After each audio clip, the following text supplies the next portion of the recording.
Star Wars fans, I have a serious problem with Padme Amidala and Anakin Skywalker and the way their relationship was destroyed. Because the death of Padme Amidala required a lot of characters to act stupid in order for it to happen. We know that they got married in the end of episode 2 and kept the secret because of the Jedi rules against attachments. And that's why Anakin did not tell the Jedi, even tell Obi-Wan he was married. And of course, we have Anakin's mother die, killed by the Tusken Raiders in episode 2. And I have suspected that that was Palpatine's doing, that he sent somebody out there to drag her to the Tusken Raiders. Even though I have not followed Clone Wars, haven't read any of the books that take place in that time period, but I've always suspected because he wanted to feel Anakin's anger and his hate and turn him to the dark side. But in episode 3, the psychology behind it doesn't add up. And I suffer from Asperger's syndrome, which is a form of autism. I have anxiety and depression, and I know psychology. I've taken psychology in high school and in college, and I know that what I'm seeing doesn't add up. And I've had my times been crying when I've been writing my fan fiction, giving Anakin and Padme a happy ending. Because the way that Anakin felt was just wrong. He has these nightmares that Padme's going to die in childbirth, and he doesn't even tell her. She's his wife. He doesn't tell her. Why? You think he'd tell her? I would. And then what else does he do? He goes to the Jedi Council. They deny him the great master. He tells Yoda about this person that's going to die. He doesn't tell him it's his wife. He doesn't tell her she's pregnant. Because, again, he's afraid that he's going to get expelled. And yet you think Yoda would be able to read his mind and realize who's this person he's talking about, and that he's in this attachment he can't break, and want to help him. But he doesn't. He just says, sever the attachment. And then when Anakin's up in the council, he gets all frustrated because he can't be a master, and yet nobody asks him why he's frustrated.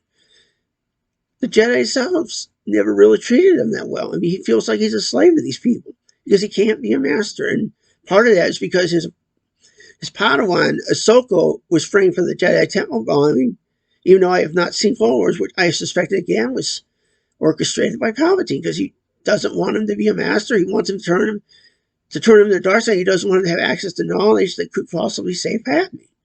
And again, people are acting stupid. Obi-Wan Kenobi especially, he knows they're married. He can tell they're married, and he doesn't ask Anakin what's bothering, why he's so upset, why just not being master is getting him so upset. And then he goes to Upawal to fight General Grievous, and Yoda goes to Kiesk to fight the Separatists attacking the Wookiees, which takes the two Jedi closest to Anakin that he trusts away from him. And again, he won't tell anybody. He's got this anxiety that she's going to die, and yet nobody seems to notice it. None of the Jedi Council members can sense it in him for some reason. Then when he goes to kill, not to kill Mace Windu, but to injure him, Mace doesn't tell him to calm down. He senses fear, but he doesn't question it. He doesn't try to calm him down, try to ask him why he's so upset. He just stands there wanting to kill Sidious, and what happens? Anakin slices his arm off. He falls, and then he starts to become a Sith Lord. And you think the first thing you do before even accepting Palpatine's knowledge is prove it. Save somebody. Bring somebody back from the dead. But he doesn't. He just accepts it and becomes Darth Vader before he gets the suit. And again, he does not beg him to show him the knowledge. He does not get him to prove it. He just goes and believes everything he says, and goes and kills younglings at the temple, kills Jedi, and then the whole fight with Obi-Wan on Mustafar.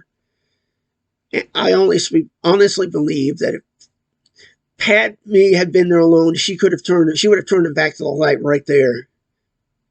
Except Obi-Wan came down the ramp from her ship, and he caused Anakin to think that he turned her against it, and he didn't. You think he's forcing it. He can tell Padme's telling the truth, not turning on it. He force chokes her, but he doesn't kill her.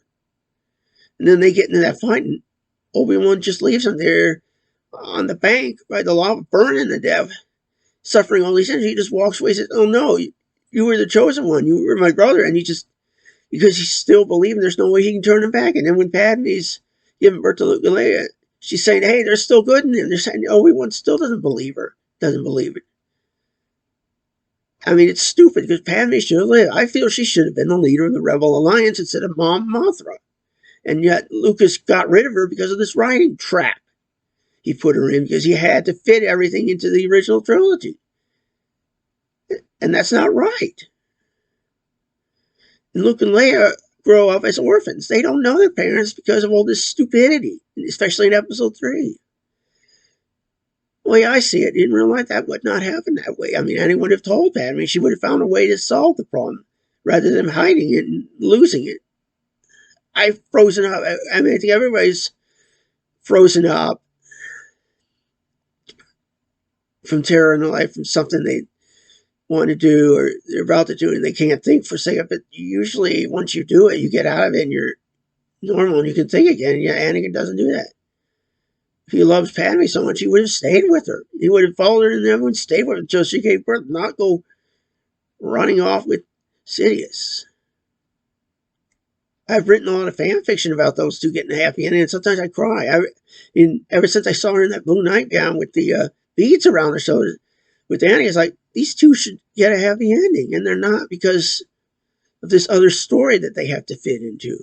And yet, even after Return of the Jedi, they don't get a happy ending. You know, I'm hearing that there's this Ahsoka series that Disney's working on that's going to be about time travel, and I'm hoping that they can give these lovers a happy ending, because Disney's known for their happy endings. It's not like they would have Cinderella end where both Cinderella and the prince were like Lady Tremaine kills Cinderella and the prince dies of sadness, or Jasmine and Orlando killed off. Yeah, they don't do that, and yet this guy does this.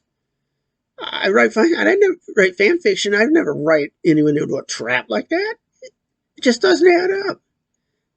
This woman that's a political genius, that's smart, strong-willed, and she just drops dead from sadness, even though she's just given birth to 2 children. Does that add up? No.